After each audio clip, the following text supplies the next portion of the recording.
আসসালামু আলাইকুম। আপনারা কেমন আছেন? আশা করি খুব ভালো আছেন। আলহামদুলিল্লাহ আমিও ভালো আছি।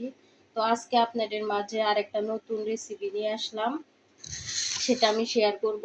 তো আজকে আমি কিভাবে ঢেঁড়স ভর্তা করতে হয় সেটাই আপনাদেরকে আজকে আমি ভিডিও করে দেখাবো। তো এখানে আমি পেঁয়াজ, কাঁচামরিচ আর শুকনো মরিচ নিয়েছি। এখানে ঢেঁড়স। তো আমি প্রথমে ঢেঁড়সটা ভালোভাবে ধুয়ে নিয়েছি। এখন এটাকে আমি কেটে সিদ্ধ দিব।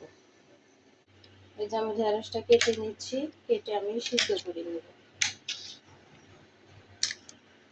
এই যে আমার ঢেঁড়সটি দেখেন আমি কিরকম করে কেটে নিয়েছি, যে ছোট ছোট করে কেটে নিয়েছি।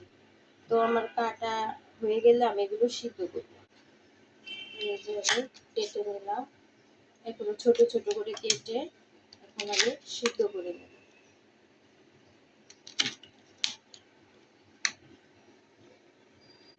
তো এই যে আমি পাতিলা বসিয়ে দিলাম ঢেঁড়স সিদ্ধ করার জন্য। তো এখানে আমি অল্প একটু লবণ দিয়ে দিলাম। এখন আমি ঢেঁড়স গুলো যে কেটে রেখেছিলাম এগুলো আমি দিয়ে দিব। এখন আমি ঢাকনা দিয়ে ঢেকে দিব। এই যে আমি ঢাকনা দিয়ে ঢেকে দিলাম। তো আমার ঢেঁড়স গুলো হতে থাক।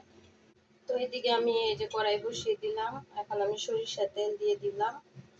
এখন এটার মধ্যে আমি শুকনো মরিচ গুলো একটু ভেজে নিব। তো এই যে আমার শুকনো মরিচগুলো ভাজা শেষ। এখন আমি কাঁচা মরিচগুলো ভেজে নিব।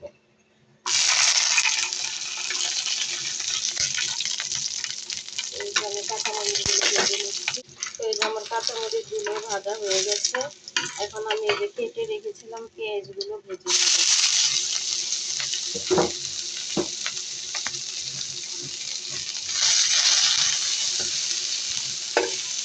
এর মধ্যে আমি হালকা অল্প একটু হলুদের গুঁড়ো দিব, যাতে ভর্তার কালারটা দেখতে খুব সুন্দর হয়। এই যে অল্প একটু হলুদ দিয়ে আমি পেঁয়াজটা ভেজে নিলাম। এভাবে আপনারা সরিষার তেল দিয়ে পেঁয়াজ, কাঁচামরিচ, শুকনো মরিচটা ভেজে নেবেন। আর এদিকে এই যে আমার ঢেঁড়সটা সিদ্ধ হচ্ছে, বলক উঠে গেছে, ঢাকনাটা সরিয়ে দিলাম। তো আমার পেঁয়াজটা ভাজা হোক ভালো করে। তো এই যে পেঁয়াজটা ভাজা হয়ে গেছে। এখন আমি চুলাটা নিভিয়ে দিব। তো এইদিকে এই যে আমার ভাজা শেষ হয়ে গেছে। আর এদিকে আপনার এই যে ঢেঁড়সগুলো সিদ্ধ হয়ে গেছে। তো আমি এখন কিভাবে ভর্তা করব তো এটা দেখুন। তো এই যে আমি ভর্তা করার জন্য এখানে লবণ দিয়ে দিলাম। দিয়ে লবণ দিয়ে ভালোভাবে মরিচটা আমি মাখিয়ে নেব। ভালোভাবে মরিচটা ভেঙে নিচ্ছি।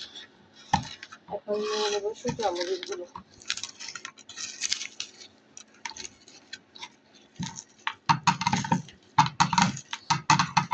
তো দেখুন আমি কিভাবে ভর্তাটা করছি।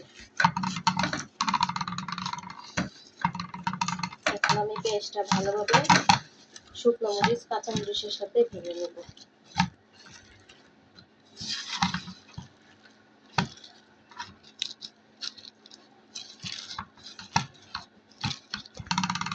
এখন আমি ঢেঁড়সগুলো দিয়ে দিব এর মধ্যে।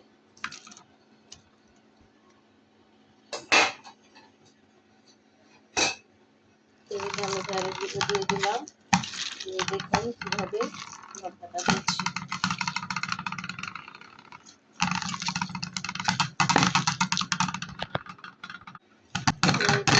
ভর্তাটা করা। এখন আমি এর মধ্যে দিয়ে দিব অল্প একটু সরিষার তেল, দিয়ে ভালোভাবে মাখিয়ে নেব। তো এইভাবে আপনারা বাসায় ভর্তাটা করে খেয়ে দেখবেন। তো এই যে আমার ভর্তা করা হয়ে গেছে। তো এই যে আপনারা এইভাবে বাসায় আমার মতো করে খেয়ে দেখবেন, খুবই ভালো লাগবে। আর যে যেখান থেকে ভিডিওটা দেখছেন সবাইকে ধন্যবাদ। সবাই ভালো থাকবেন। আমার ভর্তাটা কেমন হয়েছে তো আপনারা সবাই কমেন্ট করে জানাবেন। আর ভিডিওটা দেখে একটা লাইক, কমেন্ট, শেয়ার, সাবস্ক্রাইব করে নেবেন। আমি আপনাদের নতুন বন্ধু ভেবে নেবেন। তো সবাই ভালো থাকবেন। আল্লাহ হাফেজ।